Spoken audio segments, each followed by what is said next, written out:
মাস্টারবাদ দিছে। সেটা 2টার সময় মাস্টারবাদ গেলে 2টার সময় মাস্টারবাদ থেকে আইলে 2টা মাস্টারবাড়ি হয়ে এলে 4:30টার সময় আইবার কথা।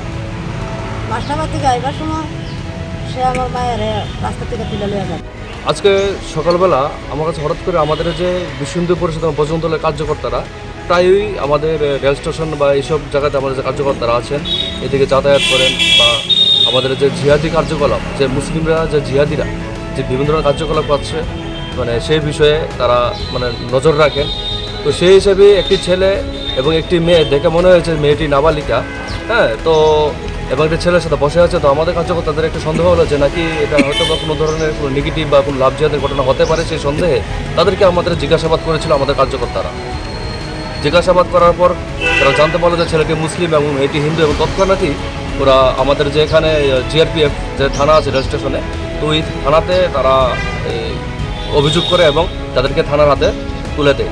সেই সঙ্গে আমি বজরং দলের, যেহেতু আমি জেলা দায়িত্বে আছি, আমার সাথে ওরা যোগাযোগ করার পর আমরা বজরং দলের এবং বিশ্ব হিন্দু পরিষদের যে ডুকলি প্রখণ্ডের যে দাদারা আছেন সম্পাদক সভাপতি, ওদের সাথে যোগাযোগ করি এবং আমরা সবাই সম্মিলিতভাবে ওই জায়গাতে এবং যে রেল স্টেশনে এবং জিআরপি থানাতে আমরা গিয়ে অবগত হই যে ছেলেটি মুসলিম, ছেলেটির নাম আনসার মিয়া, বাবার নাম স্বপন মিয়া, সম্ভবত ওদের বাড়ি হচ্ছে জিবি বা এসব সাইডে ওদের বাড়ি, মানে ওরা যা বলছে সেই হিসাবে। আর মেয়েটার নাম হচ্ছে রূপা সরকার, হ্যাঁ, বাবার নাম সুনীল সরকার, এবং মেয়েটির বয়স 16। মানে যা মেয়েটির মা বা বাবা যা বলেছেন তাদের বক্তব্য যে মেয়েটি নাবালিকা মেয়ে। তো সেই অনুপাতে আমরা, যেহেতু আমাদের এই পূর্ব মহিলা থানা এলাকাতে তাদের বসবাস, তাই আমরা আজকে এখানে ওই জিহাদির বিরুদ্ধে আমরা মামলা করেছি।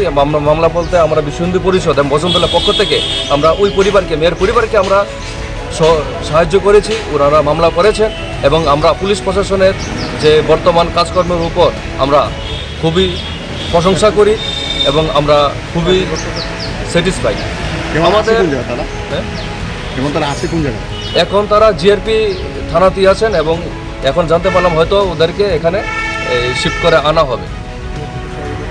এবং আমরা যে আমাদের কার্যকর্তারা, যে বজরং দলের কার্যকর্তারা যে ওই থানাতে রেল স্টেশনে জিআরপি থানার সামনে ছিলেন, তো আমরা জানতে পারি যে কালকে মেয়েটির উপর শারীরিক নির্যাতন এবং ধর্ষণের প্রচেষ্টা সহকারে পাচারের কাজে,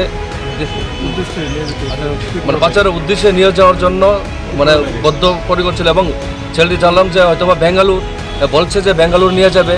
তো আমাদের সন্দেহ বেঙ্গালুরু নিয়ে যেতে পারে বা বাংলাদেশে নিয়ে যেতে পারে, কারণ ওরা পাচারের কাজে, জিহাদিরা এই ধরনের কাজ সবসময় আমরা লিপ্ত, আমরা সবাই জানি। তো মেয়েটিকে পাচার করার উদ্দেশ্যে এরকম কাজ করেছে এবং দীর্ঘদিন যাবৎ মেয়েটিকে ভালোবাসার ফাঁদে জড়িয়ে তারা এ ধরনের কাজকর্ম প্রতিহত করছে। এবং আমি হিন্দু সমাজের প্রত্যেকটা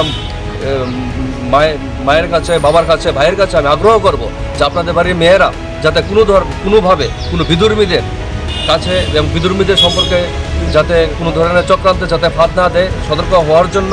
এবং আপনাদের নিউজ চ্যানেলের মাধ্যমে আমি এই বার্তাটি হিন্দু সমাজের প্রত্যেকটা ঘরে ঘরে পৌঁছে দিতে চাই। বজরং দল এবং বিশ্ব হিন্দু পরিষদ আমরা এই ধরনের জিহাদি কার্যকলাপের বিরুদ্ধে আমরা বদ্ধপরিকর এবং আমরা হিন্দু সমাজকে আগ্রহ করছি আমাদের এই কাজে আমাদেরকে সহযোগিতা করার জন্য। জয় শ্রীরাম।